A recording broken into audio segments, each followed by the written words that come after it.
Everybody, Mike Brown back with you once again with another lesson in Adobe Photoshop Elements 11 from Educator.com. We're talking retouching, one of the more important and one of my 4 basic categories. Remember, selections, corrections, retouch, and manipulation. Retouching is fixing all of those blemishes, replacing areas, making things clean, and looking just perfect.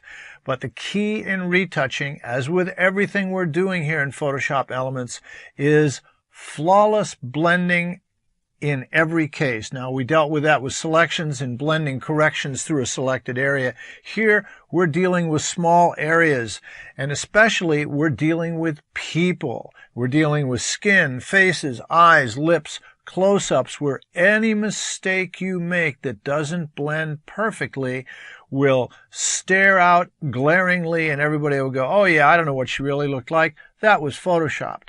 So in the next 3 lessons, this one and the following 2, we're going to talk about retouching what is the most popular photographic subject there is, people. So let's get started. In Retouching People Part 1, I'm going to show you the basic techniques for retouching skin and how to retouch eyes, teeth, and lips. So let's get started right off the bat here.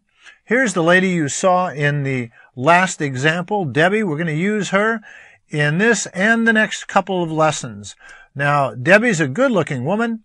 She's in great shape, but she's over 40, no question about it, and we'd like to see about retouching her image. Now, one of the key features when you're retouching someone who's middle-aged or even older is you don't want to take 25 years off because it will look totally phony. Even if you do a flawless job, the result, anyone who knows this person knows maybe she's 50 and she looks 25, that's totally phony. So even though you did a perfect job, it's still a giveaway. So the idea here is to make the retouching enough to improve the image and make the person younger, but maintain the integrity of the original photograph. So let's get started and take a look at what needs to be done. So we'll look at this image, and the skin on her chest is a little bit age modeled. You've got kind of texturization. We have some flaws in the skin, moles or various and sundry discolorations. We've got some lines under the neck that need to be dealt with, a little sagging right in the area right underneath the chin here. We've got a little change in her face with age. We have a little sunken area around the chin, and it's out a little bit in the jawline. Let's look closer. Again, we have some lines in the face. We've got a lot of lines around the eyes. We've got forehead, the little puckers in the forehead, and again, lines around here.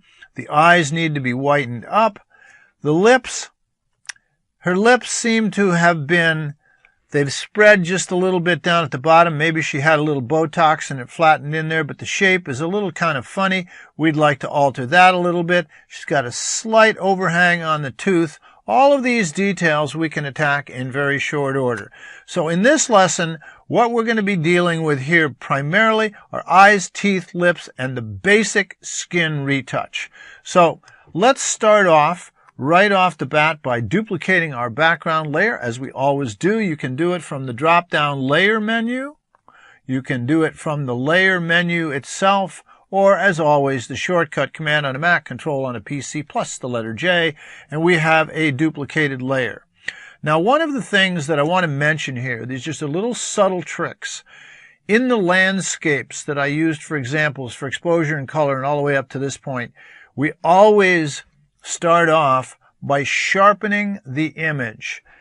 Now, one of the things that you must be very careful of, unless your photograph is out of focus, basically you don't want to sharpen it with a person. In this case, you see the focus is good. You see that it's not 100% crisp. I mean, it's good, but not perfectly sharp. If we sharpen the image, what's going to happen?